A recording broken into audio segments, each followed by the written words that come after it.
The morning of September 14, 1977, began like any other in the subterranean, climate-controlled sanctum of the National Photographic Interpretation Center, NPIC, in Washington, D.C. The air, perpetually stale and smelling of ozone, developer chemicals, and stale coffee, hummed with the low-grade tension of the Cold War's silent front. Analysts in short-sleeved shirts, their eyes weary from hours spent staring into the glowing hoods of light tables, meticulously scanned the latest imagery from the KH-11 Canon satellite, America's newest and most brilliant eye in the sky. The photographs that day were routine passes over the western military districts of the Soviet Union, a mosaic of airfields, rail yards, and the sprawling, familiar tank parks where the Red Army's armored fist gathered. For junior analyst Mark Driscoll, the monotony was broken by a single frame. The image was crisp, shocking in its clarity for the era, showing the vast, snow-dusted expanse of the Tosnok proving grounds near Leningrad. Among the orderly rows of T-62s and the newer Beetle-like T-72s, one vehicle sat apart. It was parked near a concrete testing berm, isolated as if in a display of solitary arrogance. Driscoll leaned closer, his magnifying loupe hovering over the anomaly, his breath caught. The silhouette was all wrong. Where Soviet tanks were traditionally tall, slab-sided affairs, this machine was shockingly low-slung, a predatory wedge hugging the frozen earth. Its hull was not just sloped, it was a sharp, angular spearhead, devoid of the familiar driver's vision blocks or prominent headlights. The turret was the true aberration. It wasn't a distinct, rounded dome sitting atop the hull. It was a flattened, elongated lozenge, so seamlessly integrated with the hull's lines that it appeared almost welded into a single uninterrupted plane of angled steel. The gun, a long, sinister tube, protruded from this armored shell not from a traditional mantlet, but from a narrow, heavily reinforced slit. The overall impression was not of a vehicle, but of a geological feature, a glacially carved slab of malevolent iron. "Steve," Driscoll called out, his voice tight, "you need to see this." His supervisor, Steve Kovacs, a veteran whose career spanned from the Cuban Missile Crisis to the first grainy shots of the MiG-25 Foxbat, ambled over. Kovacs was a man of granite calm, his face a roadmap of skepticism earned in 1,000 intelligence battles. He took the loop, his eyes narrowing. The silence stretched. The usual background murmur of the NPIC floor, the rustle of paper, the clack of film advance, seemed to fade into a void. "Jesus H. Christ," Kovacs finally whispered, the profanity carrying the weight of a professional eulogy. He traced the outline with a calloused finger on the cool glass of the light table. "What in God's name have they built?" They summoned Dr. Evelyn Reed, the center's oracle on Soviet armored vehicles. A woman who could identify a T-54 variant by the pattern of its road wheels approached with an academic's detachment. It vanished the moment she looked. Her face drained of color. With calipers and a magnifying ruler, she took measurements, her hands steady but her mind racing.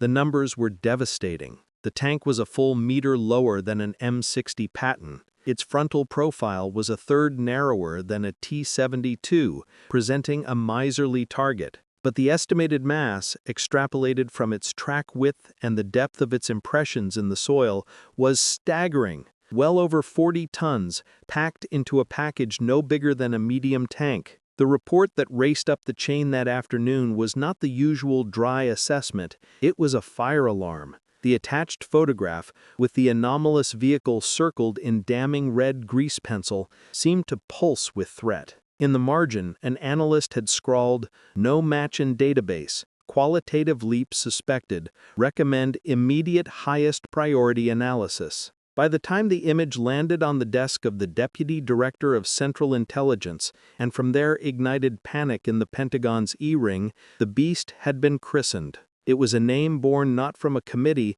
but from the gut-deep dread it inspired in the men who first saw its form. In the hushed, secure corridors where America's secrets were kept, it was referred to with a shudder, the Nightmare. The initial shock of the silhouette soon curdled into a more profound technical terror. The NPIC's wizards, pushing the KH-11's formidable capabilities to their limit, employed new digital enhancement techniques on the satellite data. They weren't just looking at the tank's shape now, they were attempting to divine the secret of its skin. Focusing on the glacis plate, the forward-sloping front hull, the enhancement revealed a telltale dose in the pixels. The surface lacked the uniform dull sheen of rolled homogeneous armor, RHA, the steel plate that had clad tanks since World War II. Instead, it showed a subtle, textured inconsistency, a faint striation. At the sharp join where the front plate met the side hull, analysts could just discern a vertical seam that suggested not a single slab of steel but a sandwich. This was not mere slope. This was layering. Dr. Reed, now working in frantic concert with materials scientists from the Department of Defense's Advanced Research Agency, DARPA, drafted a classified appendix that read like a thriller. The hypothesis was chilling. The Soviets likely had fielded a form of composite armor, a concept the West was only beginning to toy with in laboratories. They dubbed it, generically, Combination K. The imagined architecture was a brutal masterpiece. An outer skin of high-hardness steel, then a thick layer of a ceramic material like silicon carbide or alumina, backed by a softer steel or plastic layer, all bonded under immense pressure. The physics were a nightmare for NATO. A kinetic energy penetrator, the tungsten or depleted uranium dart fired from a tank gun, relied on concentrated force to punch through steel. Striking this composite array, the hard steel outer layer would blunt and deform the dart. The ceramic layer, incredibly hard but brittle, would shatter under the impact, but in shattering it would laterally dissipate the projectile's energy, breaking it up. The inner layer would then catch the shattered, spent fragments. A shaped charge jet from a missile like the Tau or Milan would meet a similar fate. Its focused stream of molten metal would be scattered and defeated by the wildly different densities it encountered. The implications were apocalyptic. The mainstay of NATO's tank forces, the British Chieftain and the American M60 Patton, relied on the excellent 105mm L7 gun. Overnight secret simulations run on room-sized computers suggested the L7's best ammunition would be defeated by this new armor at all but suicidal point-blank ranges. The next-generation XM1 tank, which would become the M1 Abrams, was in late-stage development. It too was designed around a 105mm gun. A cold realization swept through the Pentagon. The entire technological foundation of Western tank superiority, painstakingly built over 2 decades, was now obsolete. A single grainy photo had not just revealed a new tank, it had potentially invalidated billions of dollars of research and the core of NATO's continental defense strategy. A top-secret memo from the Chief of Staff of the Army to the Secretary of Defense distilled the panic into soldierly prose. Initial analysis of the Soviet nightmare indicates its frontal armor may render our current and imminent tank-killing munitions ineffective. We face the very real possibility that in a direct engagement, our shells would not penetrate. They would, in the operative term, bounce off. We are confronting a scenario where our armored divisions could be massacred by a vehicle against which they have no tactical answer. The arms race had entered a new, darker dimension, and the United States was not just behind, it was for the moment defenseless. As the paralyzing shock of the armor discovery settled into a cold, grinding dread, analysts turned their enhanced gaze to the turret. In traditional tank design, the turret was a necessary compromise, the armored housing for the big gun and its crew, but also a tall, obvious target, riddled with weak spots, the ring where it met the hull, the gun mantlet, vision blocks, and hatches. The Nightmare's turret was a rejection of every sacred principle. It wasn't a compromise, it was a declaration of war on convention itself. The turret was so low and so seamlessly blended with the hull that it seemed less an addition and more an extrusion of the hull itself. Its front was not curved but sharply angled, a near continuous plane with the upper glacis, creating a shot-deflecting geometry that made a direct hit almost mathematically unlikely to find a perpendicular surface. The gun mantlet, traditionally a flexible and vulnerable seal, was gone. The cannon emerged from a narrow armored collar, leaving no gap for a shell to exploit. The commander's cupola was almost flush, a mere bump on the turret roof. There were no shot traps, no inviting corners. It was a fortress carved from a single malevolent idea. But the genius and the horror wasn't just in passive defense. It was in aggressive, predatory function. By studying sequences of satellite photos taken minutes apart, analysts performed heartbreaking calculations. They tracked the subtle shifts in the shadow of the gun barrel against the ground. The turret's rotation speed, they estimated, was nearly double that of the T-72.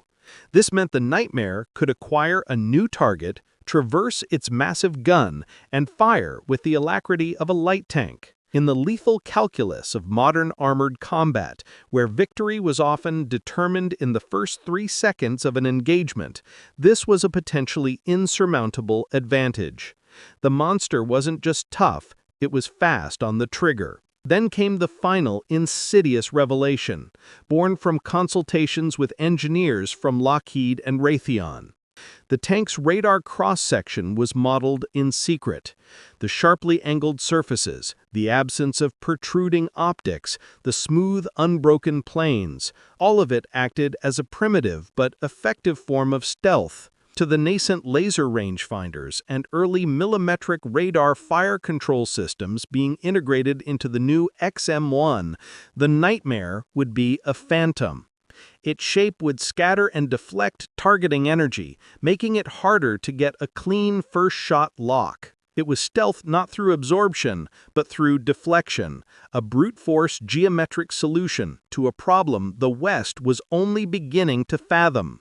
The collective assessment, distilled into a stark paragraph of the President's daily brief, was a masterclass in grim understatement.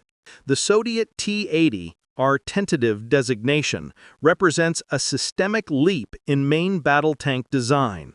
It integrates protection, firepower, and mobility to an unprecedented degree. Its design philosophy is not defensive, but predatory. It minimizes its own target profile while maximizing its capacity for rapid, accurate engagement.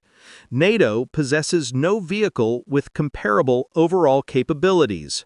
Its appearance alters the balance of conventional forces in Central Europe. In motor pools across West Germany, crews of M60 Pattons conducted their drills with a new hollow feeling in their guts. The Nightmare was no longer an abstraction.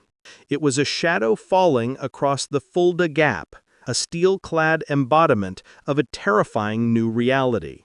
The tank that defied logic was now the central, chilling variable in every war game, the specter at the map table, the reason a generation of American tankers and generals began to stare at the horizon with a fresh and very personal kind of fear. The dread inspired by the Nightmare's silhouette and armor was profound, but it was an abstract defensive kind of fear. The tank was a fortress, but the intercepts that began to trickle in from listening posts along the Turkish-Soviet border and from signals intelligence satellites spoke of something more aggressively terrifying.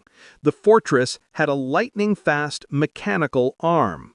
The intercepts were fragmented, often just bursts of telemetry data from the Kubinka proving grounds, but they contained a repeating anomalous metric. Buried in strings of numbers representing engine RPM, turret traverse, and gun elevation was a cycle time that made no sense. Analysts at the NSA's headquarters at Fort Meade, working in tandem with armor specialists from the Pentagon, isolated the data point. It was the time between successive main gun firings. For a human loader tank, like the American M60 or the German Leopard 1, a well-trained Herculean crewman could manage around every 6 to 8 seconds under ideal, range-like conditions. In combat, with the tank moving, the crew concussed by near misses, and the loader physically exhausted, that rate could slow to 10 or even 12 seconds. The data from the Soviet tests showed a consistent cycle of 4.5 seconds. At first, it was dismissed as an error, a misreading of testing instrumentation. But as more intercepts were gathered, the pattern held. 4.5 seconds. Relentless. Machine-like. The conclusion was inescapable. The Nightmare had a fully automated loading system, an autoloader. This was not entirely new technology. The French had experimented with it. The earlier Soviet T-64 and T-72 had simple carousel-style autoloaders. But those were known to be finicky, slow, around 8 to 10 seconds, and catastrophically dangerous, with the ramming mechanism known to occasionally feed the loader's arm into the breech alongside the shell. The Nightmare system was something else. The speed implied a new design, perhaps a bustle-mounted autoloader at the rear of the turret, separate from the crew, allowing for a faster, more reliable feed cycle and improving crew survival if the ammunition was hit. The tactical implications cascaded through the Pentagon's war games. In a hypothetical tank duel in the rolling hills of West Germany, two tanks spot each other simultaneously. The American M60 fires its first round. As the gunner struggles to see through the smoke and dust of his own shot to assess a hit, the Nightmare has already fired, taken the hit on its composite armor, calculated the fall of shot, loaded a second round, and is firing before the American loader has even yanked open the breech to eject the spent casing. The Nightmare could deliver 3 rounds for every one the American could answer with. A junior analyst, in a margin note on a classified assessment, captured the sheer helplessness this inspired. If this data is real, we cannot match its fire rate. We are not just out-armored, we are outgunned in tempo. They have automated the kill chain.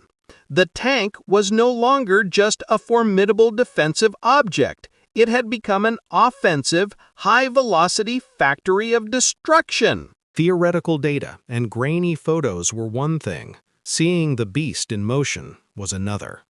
The breakthrough came not from satellites, but from a human source. A Polish military technician with a conscience, a grudge, and a smuggled 8mm film canister. The film, after a harrowing journey through diplomatic back channels, arrived at the CIA's Directorate of Operations.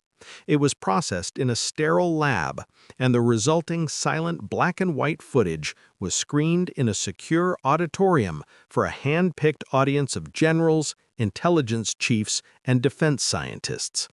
The film was raw, unedited. It showed the Nightmare on a vast, dusty proving ground. It wasn't firing at old tank hulks. It was firing at reinforced concrete bunkers, replicas of NATO field command posts and ammunition depots. The camera shook as the tank fired.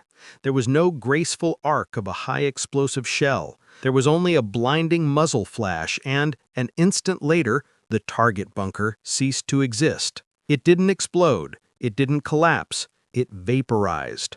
A cloud of pulverized concrete dust billowed outwards, and when it settled, only a shallow crater and scattered rebar remained. The impact was more akin to a heavy artillery shell or a small missile. This was the visual proof of the new gun and its ammunition, a 125mm smoothbore firing a new generation of armor-piercing, fin-stabilized discarding sabot APF-SDS rounds with a depleted uranium or tungsten carbide penetrator moving at a velocity that transferred catastrophic kinetic energy. But it was more than that. The sheer, contemptuous ease of the destruction was psychological warfare on celluloid. The film cut to another sequence. The tank was moving now, kicking up a plume of dust. It fired on the move. The gun tube, stabilized by a new advanced system, barely wavered. The shot hit a moving target, an obsolete T-55 being towed on a rail, and the old tank simply came apart, its turret lifted clean off its ring in a fountain of smoke and fragments. The screening room was silent when the film ended. The projector's click-clack was the only sound. The senior Army general in the room, a man who had commanded armor in Korea and Vietnam, finally spoke, his voice gravelly. "They're not just showing us a new tank, they're showing us the end of the battle." That same day, without public fanfare, a series of coded alerts were transmitted from the Pentagon to Supreme Headquarters Allied Powers Europe in Mons, Belgium, and to every major NATO command. The DEFCON level didn't change, that would have been too public a provocation, but readiness states within key armored and air cavalry units were quietly elevated. Pilots of A-10 Thunderbolt II tank busters, America's newly minted flying gun, were briefed on a new high-priority target profile, low, angular, and terrifyingly resilient. The theoretical nightmare had just become a concrete and present danger. Washington had seen its fury, and the message was received. The battlefield had just been rewritten. For months, the nightmare dominated threat assessments. It was the invincible red juggernaut, the argument for every defense budget increase, the specter in every war game. But the intelligence machine, once focused on the tank's strengths, began a ruthless search for its flaws. Satellite imagery was scrutinized not for the tanks, but for the support vehicles around them. Intercepts were analyzed for maintenance logs and casualty reports, and slowly, a different picture emerged. The monster had an Achilles heel, not in its front armor, but in its beating heart and sinews. The first clue came from thermal imaging satellites. Images of the nightmare during extended field exercises showed a distinct, glaring heat signature around the engine deck, not just after running, but while it was running. The powerful gas turbine engine, a surprising Soviet adoption of a technology the Americans used in the M1, chosen for its high horsepower and quick cold start ability, was a fuel-hungry furnace. It generated immense heat, and the exhaust, vented in a specific pattern, was a screaming beacon to infrared-seeking missiles and aircraft. More critically, in sustained operations, the engine bay overheated, threatening to shut down the tank, or worse, ignite its own fuel and ammunition. The beast had a fever it couldn't shake. Next came evidence from the very proving ground footage that had once inspired such fear. Engineers at the Tank Automotive Research Center in Michigan, studying the film frame by frame, noticed something others had missed. During high-speed turns over rough ground, the tank's suspension exhibited a terrifying shuddering flex. By analyzing the movement of the road wheels against the hull, they deduced the torsion bar suspension, a robust but weight-limited system, was being stressed beyond its design limits. Reports from Afghan mujahideen who had captured a few early model T-80s later confirmed this. The suspension arms would snap under the immense weight of the tank during aggressive cross-country travel. The Predator was dangerously fragile on its own feet. The most damning weakness, however, was one of sheer physics.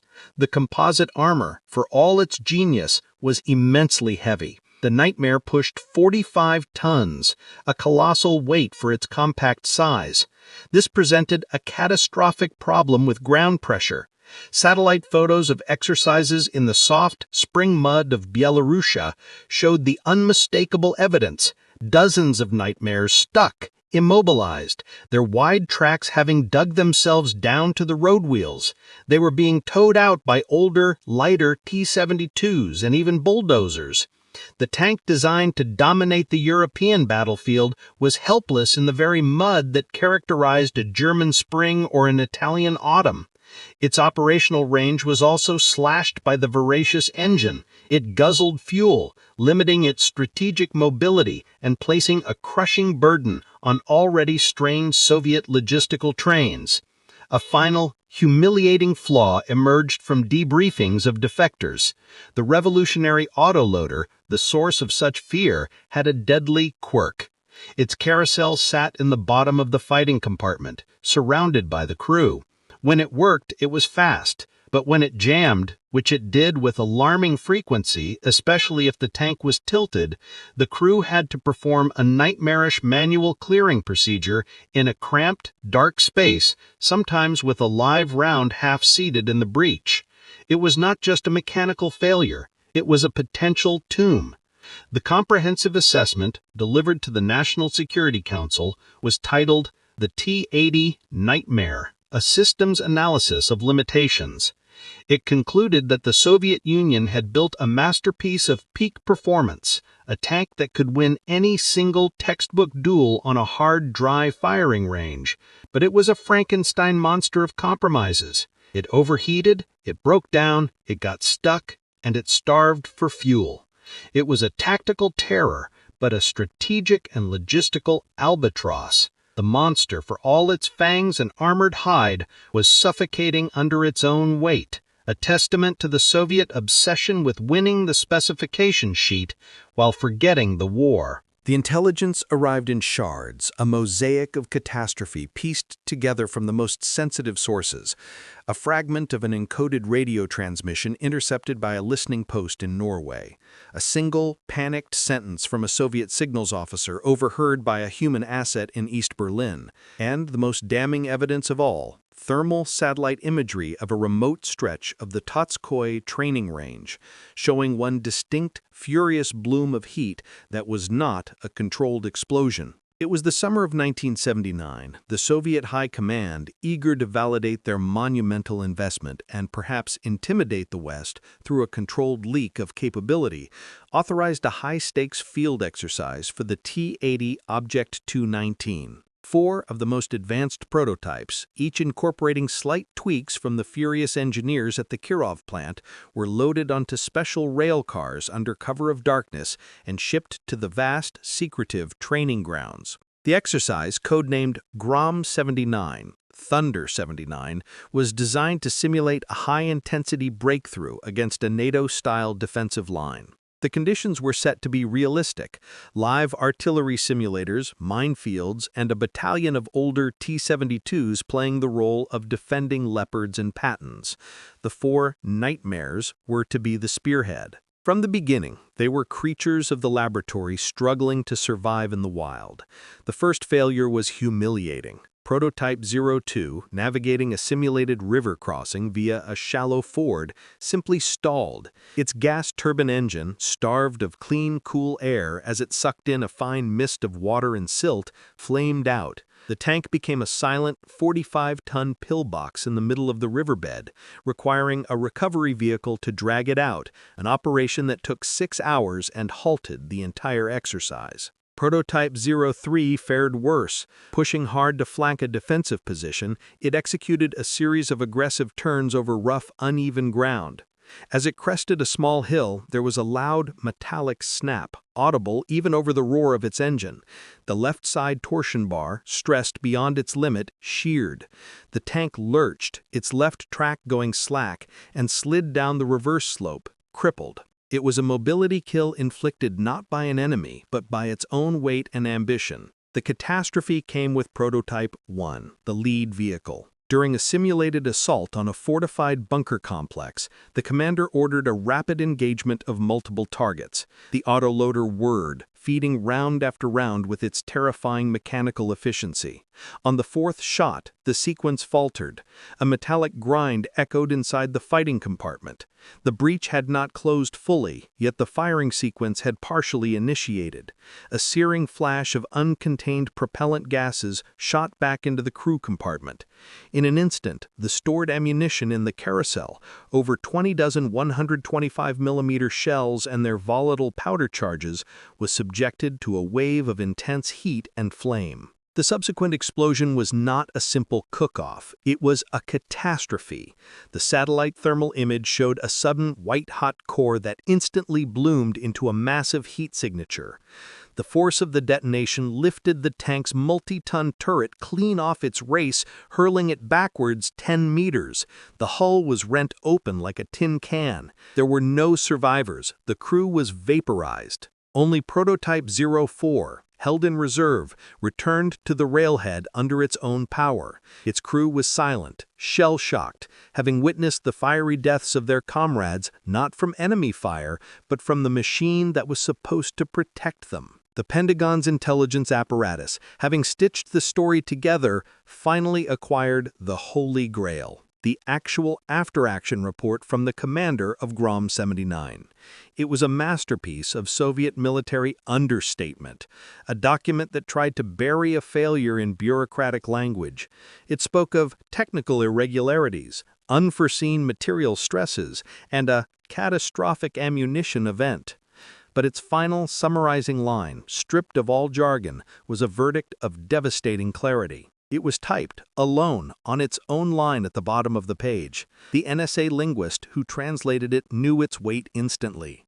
That line was circulated in raw intelligence feeds to the highest levels of the U.S. government, where it became legendary, a perfect epitaph for a flawed titan. The machine is a marvel. The machine is uncontrollable. For over a decade, the nightmare existed in the Western mind as a phantom, a creature of satellite blur, intercepted data, and terrifying rumor. Then, the walls came down. The Soviet Union collapsed in 1991, and in the chaotic, desperate aftermath, the once impenetrable veil was lifted. As part of sweeping strategic arms reduction and transparency agreements, American and British inspection teams were granted unprecedented access to former Soviet military facilities. In the spring of 1992, a team of U.S. Army engineers and intelligence officers, led by a now retired Colonel Steve Kovacs, the same man who had first seen the satellite photo in 1977, was escorted into a secure hangar at the Kubinka Tank Museum.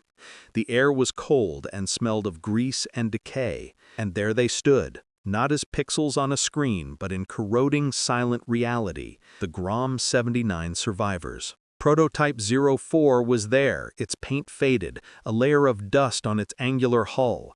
But it was the other hulks that told the true story. The one that had thrown a track sat on blocks, its suspension visibly mangled. And then there was the wreck. What remained of Prototype 1 was not a tank, but a relic of a disaster. The hull was a blackened, twisted sculpture of metal, the top torn open in a jagged maw. The turret lay nearby upside down like a dead beetle, its interior a nightmare of melted cabling and scorched steel. Kovacs, his hand resting on the cold, pitted armor of Prototype 04, finally saw the truth with his own eyes. He saw the hasty welds where extra reinforcing plates had been added to the suspension mounts. He saw the improvised external coolant lines snaking around the engine bay, a field fix for the chronic overheating. He saw the crude manual overrides welded next to the autoloader housing, a testament to its unreliability. "It's all here," he said quietly to his team, "the genius and the desperation. They built a howitzer inside a race car and tried to armor it like a battleship. They solved 100 impossible engineering problems and created 1,000 practical ones." The post-inspection report was a forensic dissection of ambition. The nightmare was revealed as a weapon system pushed so far beyond the sensible limits of reliability, logistics, and human factors that it had crossed into the realm of the theoretical. It was a collection of brilliant answers to the wrong questions, a tank designed to win a single perfect duel on a pristine field with an infinite supply of fuel, perfect weather, and no need to ever move more than 50 kilometers from its factory. The final assessment was stark. The nightmare wasn't a tank. It was a concept, a threat, a bluff. It was a psychological weapon, built to appear in grainy photos and dominate the nightmares of NATO planners, to force the West into spending trillions, and it had worked. But it was a bluff too dangerous for even the Soviets to call. They could never afford to build it in the numbers required, and they dared not risk the catastrophic operational failures that would have become glaringly public in a real war. It was a masterpiece meant to be glimpsed, not used.